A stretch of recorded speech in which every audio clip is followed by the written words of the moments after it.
지난 주일 역사적인 종교개혁 500주년 기념주일을 맞으며 하나님 앞에 역사적인 예배를 드렸습니다. 그런데 그 종교개혁 기념주일 예배를 드렸다는 것이 우리에게 어떤 의미가 있는 것일까요? 그것은 종교개혁이 가진 그 역사적인 의미와 일맥상통한 것입니다. 무슨 말이냐 하면 1517년 10월 31일 지금부터 500년 전 34세 우리 나이로 35세 약관의 젊은 청년이었던 마르틴 루터가 그가 학생들을 가르치던 비텐베르그 성체교회 그 교회의 문에 교황의 면죄부 판매에 대한 비판의 95개조의 반박문 논제를 내걸었습니다. 마르틴 루터의 마음은 오직 하나였습니다. 오직 하나님께서 주신 진리의 표준인 성경의 진리대로 돌아가자는 것입니다.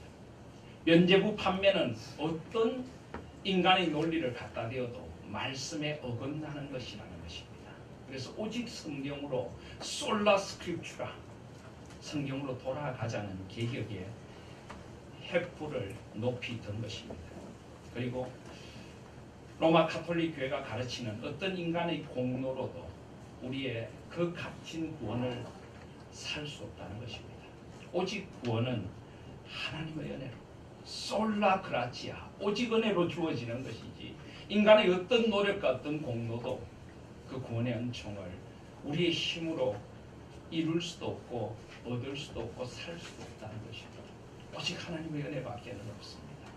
그리고 오직 우리는 그 은혜를 믿음으로 예수 그리스도의 보배로운 피가 나를 위한 구원의 은총의 피임을 믿고 오직 주님 발 앞에 무릎 꿇음으로 오직 믿음으로 솔라 피데 그렇게 우리는 구원을 얻는 것입니다. 마르틴 루터는 성경이 말씀하시고 하나님께서 그의 마음에 일깨워 주시는 하나님 앞에 선 선한 양심을 거부할 수 없었던 것입니다. 그래서 그는 오직 성경으로 오직 은혜로 오직 믿음으로 오직 중보자 되신 예수 그리스도 솔루스 크리스투스 예수님에게로 돌아가야 된다 하는 그 95개조의 논제를 비텐베르그 성체교회문에 붙이는 종교개혁이 시작이 된 것입니다. 그런데 그것은 종교개혁의 시작을 알리는 깃발을 들어 올리는 순간이었습니다. 종교개혁은 그때부터 이제 본격적으로 시작이 된 것입니다. 전 유럽을 종교개혁의 불길로 타오르게 하는 도화선이 된 것이 바로 1517년 10월 31일 95개조의 항일문을 붙인 종교개혁 기념일인 것입니다. 오늘 우리도 같은 생각을 가지게 됩니다. 우리가 비록 종교개혁 500주년 기념주의를 지켰지만 그것으로 결코 끝이 난 것이 아닙니다. 종교개혁을 기념한다는 것은 단 하루 단회적으로 그 역사적인 일을 기념하는 자리에 머무는 것이 아닙니다. 이제부터 새로운 개혁이 시작되어야 하는 것입니다. 종교개혁자들이 그토록 소중하게 생각했던 구원은 이것입니다. 말씀으로 개혁된 교회는 끊임없이 말씀에 의해 개혁되어져야 한다. 개혁된 교회, Reformed Church, 그 개혁된 교회로 머무는 것이 아니라 끊임없이 개혁되는 Reforming Church, 그런 교회가 되어져야 한다. 이것이 종교개혁자들의 고백이었습니다. 우리도 종교개혁 500주년을 기념하면서 아픈 마음으로 우리는 이 시대의 교회와 우리 현실을 돌아봅니다. 계속 제가 말씀을 드렸지만 중세교회 못지않은 교회의 타락과 변질이 우리 가운데 있습니다. 교회가 교회답지 못하고 성도가 성도답지 못합니다. 우리가 종교개혁 500주년을 기념하게 하신 하나님의 뜻은 우리가 이제 다시 한번 개혁되라는 하나님의 뜻인 줄 믿습니다. 단 한 번의 기념이 아니라 이것을 시작으로 우리가 바뀌어야 하고 우리가 변해야 한다는 하나님의 부르심이라고 저는 믿습니다. 그래서 이제는 종교개혁 기념 이후를 우리가 살아가야 합니다. 이제는 정말 그 개혁의 함성 앞에서 우리 자신을 돌아보며 우리 가운데 무엇이 개혁돼야 하고 무엇이 변해야 하고 이 시대를 향한 하나님의 개혁의 소망이 무엇인가를 우리가 다시 한번 바라보면서 하나님 앞에서 우리 종교개혁의 불길이 타올라야 될 줄 믿습니다. 우리 자신부터 그리고 우리 교회부터 그리고 이 땅의 교회들의 이 땅의 그리스도인들의 이제는 종교개혁의 불길이 다시 한번 타올라야 하는 그 신호탄이 쏘아진 것이 종교개혁 500주년 기념일이라고 믿습니다.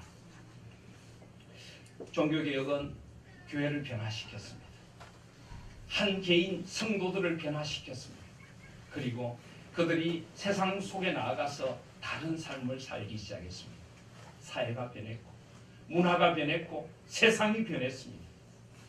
지금 우리는 안타까운 마음으로 교회와 세상을 바라봅니다. 이 땅도 변해야 합니다. 정치와 경제와 교육과 안보와 복지와 문화와 이 사회의 전반적인 모든 분야들이 신음하고 있는 것입니다. 과연 하나님께서 원하시는 세상일까요? 과연 나라에 임하게 하여 주시옵소서. 하나님의 나라가 온 땅에 임한 모습을 우리가 볼 수 있습니까? 의와 평강과 희락의 하나님의 나라. 우리는 다시 한번 이 하나님 나라의 비전 앞으로 돌아가서 우리를 하나님 교회 되게 하신 하나님의 뜻을 수종들면서 온 땅에 나아가 하나님의 나라가 임하도록 이제는 온 땅의 개혁을 위하여도 우리는 쓰임 받아야 하는 것입니다. 그렇게 우리를 불러주셨습니다. 우리가 무엇을 위하여 살 것인가? 무엇을 위하여 우리가 교회되고 무엇을 위하여 나아갈 것인가? 이제는 그것을 바라봐야 될 때가 왔다고 믿습니다. 우리에게 하나님께서 원하시는 소명의 자리를 바라보고 종교개혁 이후의 그 소망의 미래를 향해 나아가야 할 때가 우리에게 온 것입니다. 오늘 그런 의미에서 오늘 우리가 함께 나누는 이 말씀은 종교개혁 이후를 어떻게 살아갈 것인가 하는 데 대한 깊은 울림을 주는 말씀이라고 할 수가 있습니다. 흔히 우리가 대표적인 종교개혁자 두 사람을 들라면 독일의 종교개혁자였던 마르틴 루터와 프랑스 출신이지만 스위스 제네바에서 종교개혁의 역사를 수종들었던 존 칼빈 두 사람을 들 수가 있습니다. 마르틴 루터가 종교개혁 1세대를 대표하는 사람이었다면 존 칼빈은 종교개혁 2세대를 대표하는 사람이라고 할 수가 있습니다. 그런데 마르틴 루터가 정말 사랑했던 성경이 바로 이 로마서입니다. 특별히 마르틴 루터는 로마서의 전반부, 오늘 우리가 읽으신 말씀 12장 1절에 보시면 그러므로라고 하는데 이 그러므로부터 시작되는 이 로마서 12장부터 16장까지가 로마서의 후반부라면 로마서 1장부터 11장까지는 로마의 전반부라고 할 수가 로마서의 전반부라고 할 수가 있습니다. 마르틴 루터는 특별히 로마서의 전반부에 사로잡힌 사람이었습니다. 의인은 없나니 하나도 없도다. 오직 의인은 믿음으로 말미암아 살리라. 마르틴 루터는 오직 의인은 믿음으로 말미암아 살리라 솔라 피데 그 말씀을 붙들고 인간의 어떤 공로나 인간의 어떤 자랑을 거부하고 비진리 앞에 타협하지 않고 서면서 오직 하나님의 은혜, 오직 예수 그리스도의 그 보배로우신 피, 오직 성령 하나님의 그 역사하심만을 드러내기 위하여 로마서 전반부의 말씀을 붙들고 종교개혁의 깃발을 높이 들었습니다. 그런데 만약 마르틴 루터가 로마서의 전반부에 사로잡힌 개혁자였다면 존 칼빈은 로마서의 후반부에 사로잡힌 개혁자였다라고 할 수 있을 것입니다. 물론 이것은 조금은 인위적인 구분입니다. 그들이 말씀을 그렇게 나누어서 해석했다는 것이 아니라 그들은 오직 성경 솔라 스크립추라 모든 성경 토타 스크립추라 모든 말씀에 사로잡혔지만은 그들의 그 개혁의 특색을 들자면 그렇다 하는 것입니다. 특별히 종교개혁자 존 칼빈에게 있어서 너무나 중요한 말씀은 그래서 로마서 11장 36절입니다. 이는 만물이 주에게서 나오고 주로 말미암고 주에게로 돌아가리라. 그에게 영광이 세세 있을지어다. 아멘.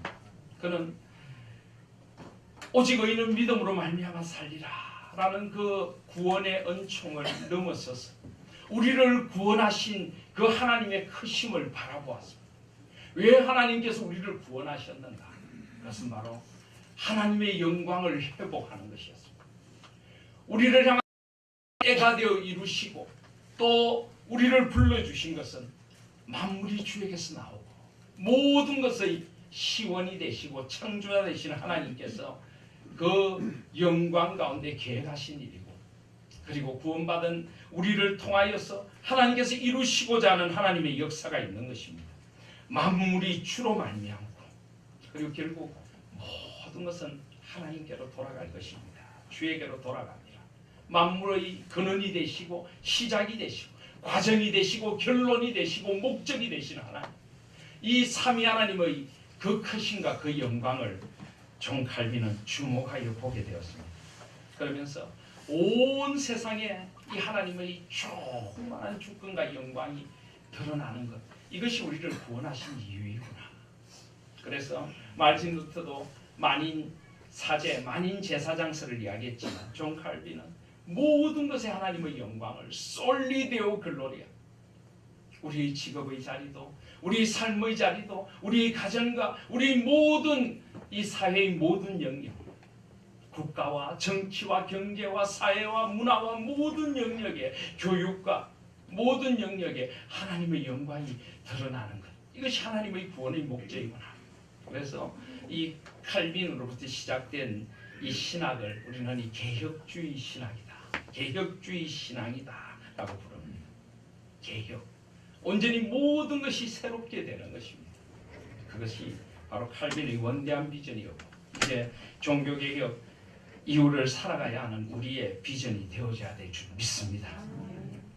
그래서 오늘 칼빈이 그토록 주목했던 로마서 11장 36절부터 12장 2절, 이 개혁의 후예들이 살아가야 할 이 삶의 자리를 다시 한번 우리 삶의 자리에 비추어 보는 것입니다. 오늘 이 말씀은 한마디로 하면 무엇일까요? 한마디로 하면 거룩한 예배자가 되라 하는 것입니다. 예배자가 되라. 하나님께서 우리를 구원하신 이유는 우리를 예배자가 되도록 하게 하시기 위함입니다. 하나님께서 온 세상의 주권을 가지고 온 세상을 통치하시며 우리를 거룩한 예배자로 하나님을 예배하고 삶의 자리자리에서 하나님을 예배하는 예배자가 되도록 우리를 불러주셨고, 바로 이 시대에 진정한 우리가 개혁을 원한다면 무엇보다 먼저 우리 자신부터 거룩한 예배자가 되어져야 될 줄 믿습니다. 그래서 오늘 로마서 11장 36절은 우리를 거룩한 예배자로의 부르심입니다.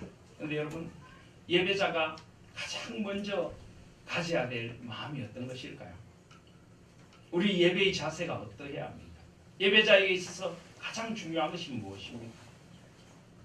그것은 바로 내가 예배하는 대상이신 하나님이 어떤 분인가를 아는 것입니다. 왜 우리 예배가 예배답지 못할까요? 왜 우리 예배가 형식에 치우쳐 있고 우리 예배가 우리를 변화시키지 못하는 것일까요?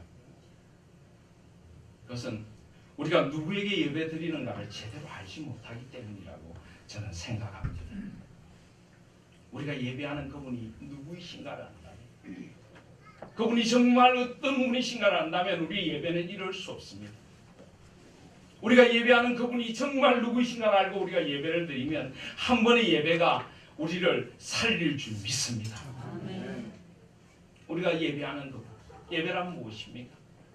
예배란 우리의 모든 영광과 존귀를 홀로 받기에 합당하신 분 앞에서 가장 인생의 소중한 것, 가장 값진 것을 올려드리는 것이 예배입니다. 그리고 그 예배 받으시게 합당하신 하나님 앞에서 내가 얼마나 가치 없는 존재인가를 깨닫고 받을 자격 없는 나에게 베푸신 그 은혜 앞에 납작 엎드려서 겸손히 무릎을 꿇고 그 하나님의 은혜를 목이 메이라 가슴이 터져라 찬양하고 노래하는 것이 예배가 되어져야 하는 것입니다. 우리 예배를 받으시는 그분이 누구이신가를 알아야 합니다. 그분은 누구십니까? 만물이 주에게서 나오고 그분은 우리의 창조주이십니다. 오늘 사실 이 로마서 11장 36절은 송명이라고 할 수 있는데요. 원래는 11장 33절부터 시작되는 송명입니다. 11장 33절을 보시면 이 로마서 전반부 구원의 그 놀라운 은혜와 경륜을 쭉 설명하던 사도 바울은 그 구원의 은혜가 가슴을 채우니까 도무지 더 이상 말씀을 글로 쓰고 있을 수만은 없었습니다. 그는 아마 무릎을 꿇었을 것이고 그는 손을 높이 들었을 것이고 그리고 그의 가슴 깊은 곳에서부터 이 성령, 이 찬양이 터져나옵니다. 깊도다 하나님의 지혜와 지식의 풍성함. 우리말 성경에는 번역이 되어 있지 않는데 원래 이 깊도다 앞에는 오라고 하는 감탄사가 하나 있습니다. 오 너무나 깊고도 부요하도다. 하나님의 지혜와 지식의 풍성함 그 부요함이요 라고 노래하고 있는 것입니다. 그리고 그의 판단은 헤아리지 못할 것이며 그의 길은 찾지 못할 것이로다. 여기 지혜와 지식은 사실 비슷한 말이기도 하지만은 좀 엄밀히 구분하면 지혜라고 하는 것은 모든 것을 아시는 하나님의 능력입니다. 모든 것을 종합적으로 총체적으로 하나님은 온 세상을 하나님의 지혜로 창조하신 분이십니다. 온 세상 모든 것의 만물의 근원을 아시고 그 모든 만물을 하나님의 뜻과 하나님의 지혜로 움직이고 계신 분이십니다. 그것이 바로 하나님의 지혜입니다. 그리고 지식이라고 하는 것은 개별적인 것. 우리 한 사람 한 사람을 경험적으로 아시고 우리의 아픔도 아시고 우리의 눈물도 아시고 우리의 꿈도 아시고 우리의 존재 자체를 사랑으로 돌보시는 그것을 지식이다라고 부릅니다. 그렇습니다. 여러분 하나님께서 그런 분이심을 믿으십니까? 그 하나님의 크고 놀라운 지혜와 지식을 믿으십니까? 그렇다면 우리는 어떤 염려와 어떤 아픔을 안고 예배의 자리에 나왔더라도 그 하나님의 지혜와 지식을 믿는다면 하나님 앞에 모든 것을 다 내려놓을 수 있을 줄 믿습니다. 아무리 실타래처럼 얽힌 삶의 힘든가 어려운 문제도 하나님 앞에 다 맡기고 그 지혜와 지식을 노래하며 그 지혜와 지식의 하나님 앞에 나의 전 존재를 드리고 맡기는 것이 예배인 줄 믿습니다. 그분의 그 크심을 인정하고 그분이 나의 하나님이심을 고백하며 하나님 앞에 엎드리는 것이 예배인 것입니다. 그리고 그의 판단은 헤아리지 못할 것이며 그의 길은 찾지 못할 것이로다. 이 판단이라고 하는 것은 하나님께서 모든 것을 계획하시고 그 뜻대로 운행하시는 것입니다. 그리고 그 길은 세밀하게 하나님의 그 계획을 하나하나 이루어 가시는 하나님의 그 손길, 하나님의 인도하심, 세밀한 섭리하심. 여러분 그것을 믿으십니까? 하나님께서 판단해 주실 것이고 하나님의 뜻대로 이루어 주실 것이고 하나님께서 세밀하게 주님의 길로 우리를 인도하고 계신다는 것을 믿으십니까? 하나님 앞에 내 삶을 드리는 것입니다. 그래서 여러분 예배를 제대로 드리면요 죽었던 영혼이 살아납니다. 예배를 제대로 드리면 그 하나님을 만나고 우리의 그 가라앉았던 마음이 찬양으로 넘치게 되고 그 하나님의 임재를 만나고 영광으로 물들게 되는 것입니다. 반대로 우리가 예배를 제대로 드리지 않으면요 우리 영혼이 죽습니다. 30년 40년 교회를 다닌 사람도 몇 번만 예배를 제대로 드리지 않으면 우리 영혼이 죽는 것입니다. 하나님의 은혜가 떨어지면 우리가 하나님을 모르는 사람처럼 될 수도 있는 것입니다. 이 하나님의 지혜와 지식의 풍성함, 그의 판단과 그의 길, 이 놀라우신 하나님 앞에서 나의 길과 나의 생각과 나의 것들을 다 내려놓는 것이 예배인 줄 믿습니다. 그리고 오늘 34절에 보시면 누가 주의 마음을 알았느냐, 누가 그의 모사가 되었느냐. 여러분은 주님의 마음을 다 아십니까? 모릅니다. 우리는 주님의 그 크신 뜻을 모릅니다. 왜 이런 고난의 자리를 걸어가야 되는지, 왜 이런 어려움과 아픔을 겪어야 하는지 우리는 주님의 마음을 모릅니다. 그러나 우리를 향한 주님의 마음은 소망입니다. 우리를 향한 주님의 마음은 결국은 평안입니다. 재앙이 아니라 하나님께서 우리를 인도해 가시는 것입니다.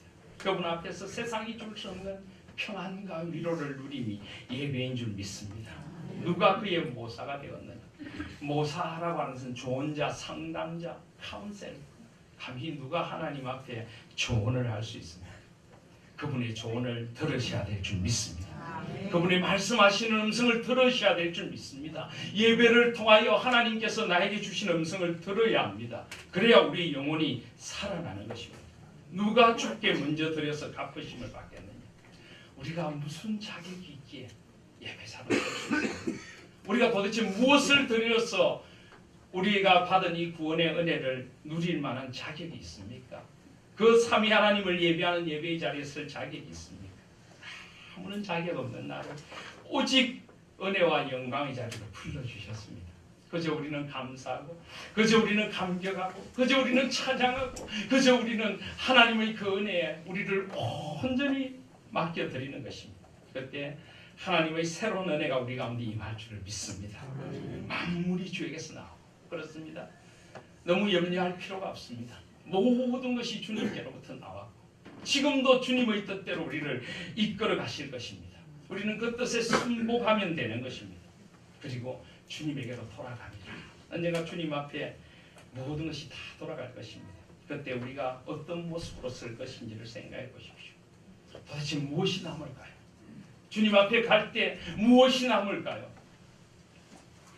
우리가 하나님 앞에 이 영혼의 예배의 자리로 나아가는 이 아름다운 시간이 하나님 앞에 영원히 남게 될 것입니다. 그 하나님 앞에 예배를 드리는 것입니다. 영광이 세세 있을지어다. 아멘. 모든 영광, 그 하나님의 영광의 광채를 바라보면 우리의 예배가 달라질 수 있는 것입니다. 그래서 오늘 12장 1절에 보시면 사도 바울은 이렇게 권면합니다. 그러므로 형제들아, 내가 하나님의 모든 자비하심으로 너희를 권하노니 너희 몸을 하나님이 기뻐하시는 거룩한 산 제물로 드리라. 여기 너희 몸을 드리라 라고 했습니다. 여러분 한번 물어보겠습니다. 여러분 예배를 무엇으로 드리십니까? 마음으로 드립니까? 오늘 일부 예배 때 우리 중고등부 학생들이 찬양하는 찬양 가운데 마음의 예배라고 하는 찬양이 있더라고요. 저는 처음 들어봤는데 참 찬양이 좋더라고요. 마음의 예배. 찬양의 열기가 끝난 후에 우리 마음의 예배는 어느 자리에 있습니까? 여러분 예배를 마음으로 드리십니까? 마음으로 드려야죠. 그렇죠? 마음으로 드려야 합니다. 여기 앉아있지만 마음은 콩밭에 가 있으면 안 됩니다. 예배를 드리면서 마음은 예배 후에 뭘 할 것인지, 집에 솥에 불은 껐는지, 오늘 쉬는 날인데 나중에 뭘 할 건지 마음이 다른 데 가 있으면 안 됩니다. 우리 마음으로 예배를 드립니다. 근데 마음으로만 예배를 드립니까? 우리 영혼은 예배 드리지 않습니까? 우린 영혼으로 예배하죠. 그렇죠? 영적인 예배, 신령과 진정으로 우리는 예배를 드립니다. 여러분의 생각은 어떻습니까? 여러분의 생각은 예배 드리지 않습니까? 여러분의 몸은 예배 드리지 않습니까? 여기 몸이라고 하는 것은 이 육신의 몸이 아니라 우리 전 존재를 일컫는 것입니다. 여러분의 마음이 어디에 있습니까? 여러분의 몸 안에 있죠. 마음이 몸 안에 있지 않고 밖에 있습니까? 여러분의 영혼은 어디에 있습니까? 지금 여기서 몸 안에 있는 것입니다. 몸 안에 있어야죠. 그리고 여러분의 생각도 몸 안에 있습니다. 여러분의 가치관, 여러분의 삶의 방식, 여러분이 사람들을 대하는 태도 다 여러분은 전인적으로, 저와 여러분은 전인적으로 살아가는 것입니다.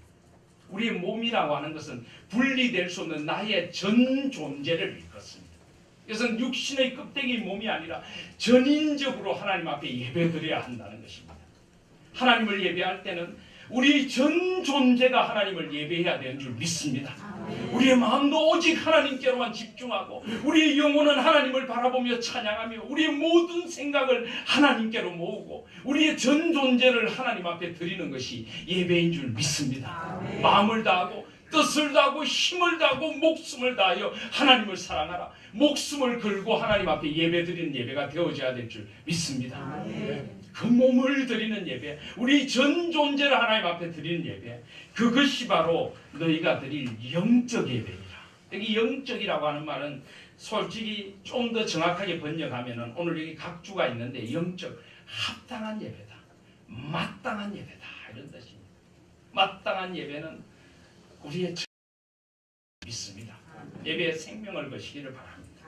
예배 시간에 제발 딴 생각 하시지 마시고 딴 꿈 꾸지 마시고 오직 하나님만 바라보시길 바랍니다. 여러분, 하나님은 우리 예배를 어떻게 받으실까요? 하나님은 전적으로 우리의 예배를 받으시기 위해 찾아오십니다. 하나님은 그 아들까지도 아끼지 아니하고 주셨고 성령으로 우리를 예배자 되게 하시고 삼위 하나님의 영광만 바라보게 하시고 하나님은 이 예배를 통하여 우리에게 무한한 은혜를 내려주시길 원하고 이 예배를 통하여 우리의 모든 것을 변화시키고 새롭게 하기를 원하십니다. 우리의 아프고 힘든 영혼들이 치유되고 회복되기를 원하십니다. 이 예배를 통하여 하나님을 만나고 우리 전 존재가 새롭게 되기를 원하시므로 하나님은 찾아오십니다. 그런데 우리는 몸은 예배의 자리에 있는데 우리 마음과 생각은 다른 데가 있고 온통 다른 것을 예배한다면 그것은 예배자의 자세가 아닌 것입니다. 전 존재로 하나님을 예배하시기를 바랍니다. 이것이 마땅한 예배입니다. 특별히 거룩한 산 제물로 드리라. 여러분, 제물, 구약의 백성들은 제물로 예배를 드렸습니다. 제물은 어떻게 드려집니까? 제물은 죽어야 돼요. 죽여야 돼요. 구약의 제사를 드릴 때 보면은 이 예배자들이 제물을 가지고 나와서 제물의 머리에 안수합니다. 나의 모든 죄를 회개하며 하나님, 제가 죽어야 하지만은 저 대신 이 제물을 죽여주시고 저를 용서해 주십시오. 그리고는 제물을 죽이고 각을 뜹니다. 내장과 콩팥과 똥이며 이런 것들을 다 꺼냅니다. 기름과 간과 꺼풀이며 모든 것을 분리해서 하나님 앞에 온전히 태워서 드립니다. 번제로 드립니다. 이것이 바로 제물인 것입니다. 그러므로 예배에 나오는 사람은 제물이 되어져야 합니다. 문제는 예배에 나오면서 우리가 죽지 않는다는 데 문제가 있습니다. 예배는 자신을 온전히 죽이는 것입니다. 자신의 옛사람, 자신의 옛 생각, 자신의 자기중심성, 자신의 모든 것들을 다 내려놓고 자신의 욕심과 재성을 다 내려놓고 이 예배를 통하여 다시 한번 새롭게 되는 것이 예배인 줄 믿습니다. 로마서 6장 말씀처럼 우리가 세례받을 때 우리가 죽었다가 그리스도 안에 다시 사는 것처럼 그렇게 우리를 온전히 드려야 합니다. 문제는 우린 예배 드리면서도 우리가 죽지 않습니다. 죽는 게 아니라 주로 졸도하거든요. 예배 시간에 잠깐 졸도해가 은혜 받다가 예배 마치면 다시 제정신이 돌아와서 또 나쁜 짓 하고 죽지 않아서 그렇습니다. 제물이 되어야 하고 죽어야 하는 것입니다. 우리 옛사람이 죽고 그리스도 안에서 새롭게 나는 것이 예배인 줄 믿습니다.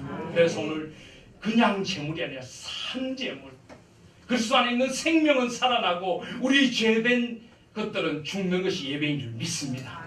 우리 생명이 살아있는 제물이 되어서 하나님 앞에 우리가 마땅히 버려야 될 것들을 버리고 죽어야 될 것들을 하나님 앞에 내려놓고 하나님 앞에 새롭게 사는 것이 우리의 예배가 되어져야 될 줄 믿습니다. 그래서 거룩한 산제물로 드리라. 하나님이 기뻐하신, 여러분의 예배는 하나님이 기뻐하신 예배가 맞습니까? 우리의 모든 것을 감찰하신 하나님, 우리의 전 존재를 예배로 받기를 원하시고 우리의 모든 죄된 것들을 다 제물로 드리고 온전히 새로워지게 하려고 우리를 예배의 자리로 불러주셨는데, 여러분들은, 저는 그런 하나님이 기뻐하시는 예배를 드리고 있습니다. 하나님은 오늘 모든 자비하심으로 우리를 원한다라고 합니다. 저는 이 말씀이 참 좋습니다. 하나님은 절대 우리에게 강제적으로 무엇을 강요하시는 분이 아닙니다.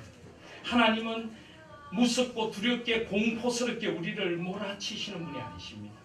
물론 때로 우리는 하나님을 두려워해야 될 때도 있죠. 하나님은 그런 모든 자비하심으로 우리를 원하십니다. 하나님은 사랑으로 우리를 안아주십니다. 우리가 어떤 더러운 죄인인가, 우리가 얼마나 자격 없는 자인가를 아시면서도 하나님은 그 모든 자비하심을 안아주시며 우리에게 말씀하십니다. 예배의 자리에서 내 품에 돌아오지 않을래. 너희 모든 죄와 세상에 대한 생각들을 내려놓고 나와 함께 새롭게 되지 않겠니? 나에게 모든 것을 맡기지 않겠니? 내가 너희 인생을 책임져 줄게. 너는 거룩한 예배자로 서서 나와 함께 가지 않겠니? 하나님은 그 모든 자비하심, 예수 그리스도의 그 보배로운 피로, 성령의 그 다사로우신 손길로 우리를 안아주시고 우리를 거룩한 예배자로 불러주시는 분이신 줄 믿습니다. 아버지 품에 안기지 않겠습니까? 우리 완악한 마음들, 굳은 마음들을 내려놓고 촉촉한 거룩한 성령의 담비로 우리 마음을 채우시고 살 같은 마음이 되어 새로워지는 것이 예배가 되어져야 될 줄 믿습니다. 그래서 예배를 드리고 나면 우리의 마음이 변해야, 우리 생각이 변해야, 우리의 모습이 변해야 될 줄 믿습니다. 예배 나올 때는 어둡고 힘든 얼굴로 나와도 예배를 마치고 나갈 때는 하늘의 영광의 광채, 하늘의 영광, 하늘의 영광, 그것이 우리 가운데 넘치는 것이 예배가 되어져야 될 줄 믿습니다. 그 자비의 품에 안기시기를 바랍니다. 그리고 오늘 이 예배는 또 두 번째 의미가 있습니다. 왜 산제물로 드리라, 영적 예배라고 했을까요? 여러분, 예배는 여기 교회에서부터 시작이 됩니다. 우리는 공동체로 모여 예배를 드립니다. 저는 참 그 말을 좋아합니다. 전에 노회에 소속돼 있을 때 노회를 가면 노회를 시작할 때 꼭 이런 말을 합니다. 기도를 하시는 분들이, 하나님, 정한 시간, 정한 장소에 정한 사람들이 모여 노회를 시작하게 해주니 감사합니다. 그렇습니다. 하나님께서는 하나님의 시간표에 정한 시간이 있습니다. 정한 장소가 있습니다. 정한 사람들을 불러주십니다. 여러분, 그냥 여러분들의 의사로 여러분들이 좋아서 이 자리를 택해서 왔다고 착각하지 마시길 바랍니다. 하나님께서 정한 장소, 우리 하나님 교회 공동체, 하나님께서 택하신 사람들을 정한 시간에 불러주신 줄 믿습니다. 하나님의 주권을 믿고 나를 예배자로 불러주시는 애를 감사하시기 바랍니다. 그래서 예배는 여기서부터 시작이 되어져야 합니다. 그런데 오늘 이 예배가 끝났다고 해서 예배가 끝난 것은 결코 아닙니다. 여러분, 예배의 마지막에 무엇을 합니까? 목회자들이 축도를 하죠. 그죠? 주 예수 그리스도의 은혜와 하나님의 사랑과 성령의 충만하심, 교통하심이 너희 무리와 함께 있을지어다. 사랑하는 백성들과 함께 있을지어다. 이게 여러분 뭡니까? 이게 예배를 마치는 말입니까? 이것이 기도입니까? 아닙니다. 이것은 은밀한 의미로 하면요, 삼위 하나님의 이름으로 우리를 파송하시는 파송의 선언입니다. 이제는 예배가 끝이 난 것이 아니라 우리가 이 예배를 통해서 하나님의 모든 자비하심의 은혜를 받고 나의 옛 자아가 죽고 하나님 앞에 새롭게 되고 오직 하나님의 영광을 바라보며 그의 지혜와 지식의 부유함을 노래하고 그의 판단과 길에 우리 삶을 맡기며 이제는 삶의 자리로 나가서 산 제물로 삶의 예배를 드리도록 하나님께서 우리를 삶의 예배의 자리로 파송하시는 것인 줄 믿습니다. 그래서 여러분이 축도할 때 사실 저는 눈을 뜨면 좋겠어요. 외국에서는 예배 드릴 때 축도할 때 눈을 뜹니다. 이건 기도가 아니고 삼위 하나님의 이름으로, 목사의 손이 아니라 마치 예수님께서 성천하시며 그의 제자들을 손을 들어 축복하신 것처럼 삼위 하나님께서 우리와 함께 하셨다는 그 하나님의 손길과 하나님의 은혜를 보여주는 것입니다. 이렇게 저 혼자 축도를 할 때 보면 전부 눈을 감고 있는데 제가 왜 손을 드는지 아무도 안 보는데, 그죠? 외국에서는 예배드릴 때 축도를 하며 온 성도들을 바라봅니다. 온 성도들도 목회자의 손을 통하여 삼위 하나님의 얼굴에 임하시는 그 광채의 빛을 마음속에 그리면서 성부와 성자와 성령의 이름으로 우리는 이제 삶의 예배의 향으로 나아가게 되는 것입니다. 주 예수 그리스도의 은혜가 우리 삶의 장에 있을 줄 믿습니다. 하나님의 그 무한하신 사랑이 있을 줄 믿습니다. 성령의 지키시고 돌보심이 우리 삶의 자리에 있을 줄 믿습니다. 그래서 이 삶의 자리를 이제는 하나님께 드리는 살아있는 예배의 자리로 바꾸어 가라는 것입니다. 그것이 우리가 드려야 할 또 하나의 예배입니다. 종교개혁가들은 성과 속을 구분하는 이분법을 거부했습니다. 중세 가톨릭 교회는 성과 속을 구분했습니다. 하나님께 나와서 드리는 예배는 거룩한 것이고 세상에서는 어떻게 살아도 괜찮고 사제는 거룩하고 평신도는 그냥 어떻게 살아도 되고, 그게 아닙니다. 결코 하나님 앞에서는 성과 속이 없습니다. 모든 것이 거룩한 것입니다. 우리 직업도 거룩하고 우리 가정도 거룩하고 우리 취미도 거룩하고 우리 삶의 모든 것이 거룩한 것입니다. 이 세상의 문화도 거룩한 문화가 되어져야 하고 정치와 경제도 거룩해야 하고 세상이 거룩해져야 하는 것입니다. 그래서 우리를 삶의 예배의 자리로 파송하고 내가 선 그곳이 거룩한 예배의 자리가 되도록 하나님 앞에 살아가는 것입니다. 하나님의 영광을 위하여 일하고 하나님의 영광을 위하여 가정을 세우며 온 세상의 평만한 하나님의 영광을 위하여 살아가는 우리 삶이 전체가 하나님께 드리는 예배가 되도록 살아가는 것입니다. 주님을 예배하듯이 주께 예배하듯이 주님을 노래하듯이 그렇게 살아가는 것입니다. 이것이 바로 종교개혁의 역사를 이어가는 우리 비전이 되어야 될 줄 믿습니다. 그래서 그 삶의 예배는 어떻게 드립니까? 오늘 2절 말씀해 보시면 너희는 이 세대를 본받지 말고, 우리가 정말 삶의 예배를 제대로 드리려면요, 제일 처음 해야 될 게 이 세대를 본받아서는 안 됩니다. 이 세대는 하나님이 없는 세상입니다. 세상의 사고방식, 하나님이 없는 죄악된 세상의 사고방식을 따라가서는 안 됩니다. 그런데 문제는 우리 그리스도인들이 이 세대를 많이 본받고 있다는 것입니다. 교회가 이 세대를 본받고 있습니다. 세상이 부를 자랑하고 크기를 자랑하니까 교회도 숫자를 자랑하고 크기를 자랑합니다. 그리스도인들도 별로 다를 바가 없습니다. 이 세대의 흉내를 너무 많이 냅니다. 여러분, 에덴 동산에서 아담과 하와를 유혹한 사탄은 뭐라고 했습니까? 너가 이 선악을 알게 하는 나무의 열매를 따먹으면 하나님과 같이 되리라. 하나님과 같이 되리라. 현대인들에게도 사탄의 유혹은 계속됩니다. 하나님과 같이 되리라. 뭘 가지면 하나님과 같이 되리라? 돈을 가지면. 돈을 하나님으로 섬기도록 만듭니다. 만몬이라고 하는 것은 돈만 가지면 안 될 일이 없습니다. 돈으로 못할 일이 없다고 사탄은 유혹합니다. 오직 돈이 힘이다. 물론 돈도 하나님께 창조하신 것이고 돈도 하나님 앞에 귀하게 쓰임 받아야 할 것인데 사탄은 그 위치를 바꿔놓습니다. 돈의 자리를 하나님의 자리로 격상시킵니다.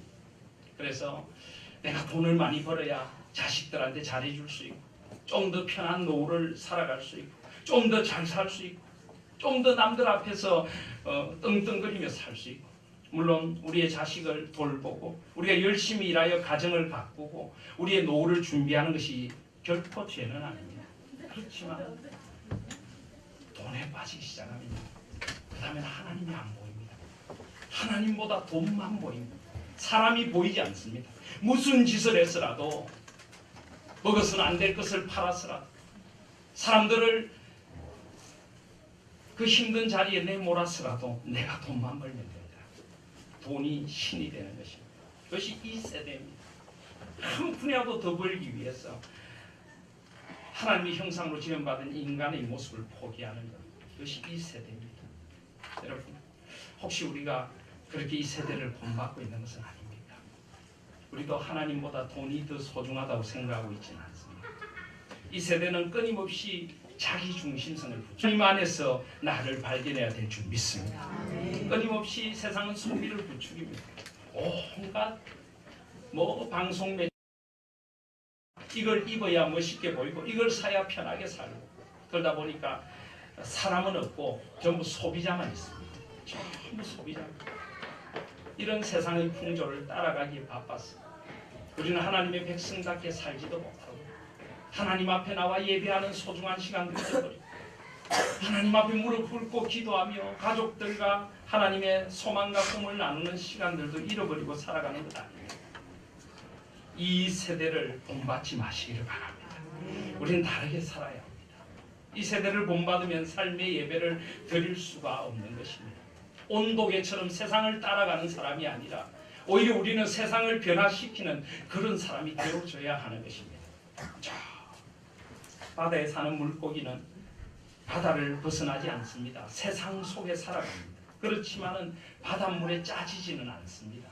그는 바다를 유유히 생명을 가지고 헤엄치면서 그곳에서 살아가는 것입니다. 우리 그리스도인들도 그렇게 되어야 합니다. 세상을 떠나서는 안 되지만 이 세상을 따라가는 것이 아니라 오히려 이 세상 속에서 생명을 가지고 세상의 탕류를 거슬러 올라가는 그런 그리스도인들, 그들이 바로 산 예배를 드리는 사람인 줄 믿습니다. 그리고 오직 마음을 새롭게 합니다. 오직 마음을 우리의 마음이 새롭게 됩니다. 우리의 마음이 달라져요. 여러분의 마음은 어디에 있습니까? 마음이 새롭게 함으로 변화를 받습니다. 여기 새롭게 한다는 것은 매일매일 조금씩 날마다 변화되는 것을 말합니다. 여러분, 우리의 마음은 그냥 두면 늘 은혜의 자리에 머물러 있지 못합니다. 구원은 은혜로 받는 것이지만은 하나님 앞에서 우리 마음의 거울은 계속 닦아야 합니다. 신앙의 시인 윤동주 시인이 쓴 참회록이라는 시를 아십니까? 파란 녹이 낀 구리 거울 속에 내 얼굴이 남아있는 것은 어느 왕조의 유물이기에 이다시도 욕될까. 나는 나의 참회의 글을 한 줄에 줄이자. 만 24년 1개월을 무슨 기쁨을 바라 살아왔던가. 내일이나 모레나 그 어느 즐거운 날에 나는 또 한 줄의 참회록을 써야 한다. 그때 그 젊은 나이에 왜 그런 부끄러운 고백을 했던가. 밤이면 밤마다 나의 거울을 손바닥으로 발바닥으로 닦아보자. 그러면 어느 운석 밑으로 홀로 걸어가는 슬픈 사람의 뒷모양이 거울 속에 나타나온다. 밤이면 밤마다 나의 거울을 손바닥으로 발바닥으로 닦아보자. 만 24년 1개월을 살았던 젊은이 윤동주는 하나님 앞에서 나의 참회록을 썼습니다. 구리 거울처럼 하나님 앞에 자신을 비추어 보았던 것입니다. 저와 여러분은 어떻게 살고 있습니까? 우리 마음의 거울에 주님이라는 우리 마음의 거울, 말씀이라는 마음의 거울에 우리를 날이면 날마다 비추어 보고 살아가고 있습니까? 여러분, 적어도 하루에 2번은 반드시 기도하셔야 합니다. 여러분, 세수 몇 번 하십니까? 하루에? 3번 하십니까? 그럼 3번 기도하시길 바랍니다.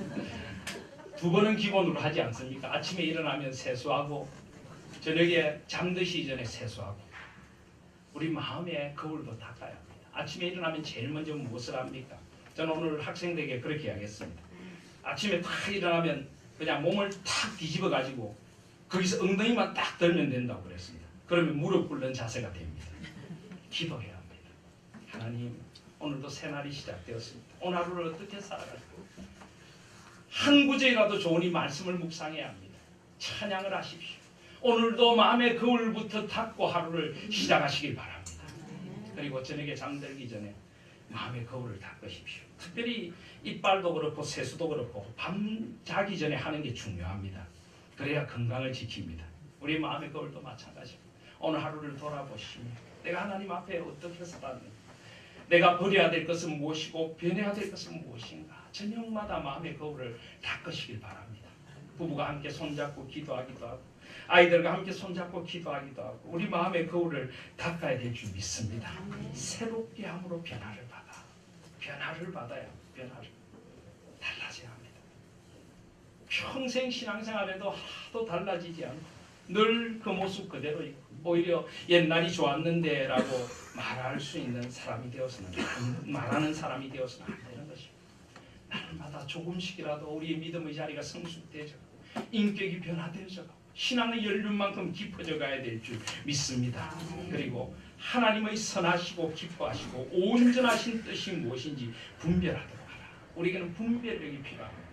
세상 사람들이 한다고 다 하고 좋다고 다 따라하고 이렇게 말하는 대로 이렇게 휩쓸려가고 저렇게 말하는 대로 저렇게 흔들리고 믿음의 사람은 그래서는 안 됩니다. 하나님 중심, 성경 중심, 교회 중심, 믿음의 뿌리를 든든히 내리고 이것이 정말 하나님의 뜻인가, 이것이 진실인가, 이것이 바른 길인가, 하나님을 위한 길인가 우리는 분별해서 걸어가야 될 줄 믿습니다. 무엇을 하든지 먹든지 마시든지 무엇을 하든지 과연 이것이 하나님의 선하신 뜻일까요? 하나님이 나에게 원하시는 것일까요? 하나님이 내 인생을 통해 이루고자 하시는 일일까요? 과연 이것이 하나님을 기쁘시게 하는 것일까요? 과연 이것이 하나님 앞에서 온전한 것일까요? 우리는 늘 분별해야 돼요. 너무 서둘러 가지 마십시오. 너무 급하게 살아가지 마시길 바랍니다. 때로 삶의 자리에 멈추어서서 이것이 하나님의 뜻인지 하나님이 원하는 길이 무엇인지 분별하고 기도하고 하나님 앞에서 뜻을 헤아려 걸어가실 수 있기를 바랍니다. 삶의 모든 자리에서 주님을 예배하는 마음으로 이것이 예배가 되도록 나의 삶을 통하여 하나님의 아름다우심이 찬양받고 드러나도록 그렇게 걸어가시기를 바랍니다. 삶의 모든 자리가 예배가 되도록 그것이 하나님의 영광을 위한 삶이고 그것이 바로 종교개혁, 진정한 개혁의 길을 걸어가는 자들이 살아가야 삶일 줄 믿습니다. 저는 우리 하나님교회가 이제 종교 500주년을 기념하며 온 성도들이 진정한 예배자가 되기를 원합니다. 하나님 앞에 나와 그 하나님의 크심을 알고 그 하나님 앞에 깊이 엎드리며 그 하나님의 놀라우신 은혜를 나의 전 존재로 만나고 변화되고 새롭게 되는 예배가 우리 가운데 있기를 원합니다.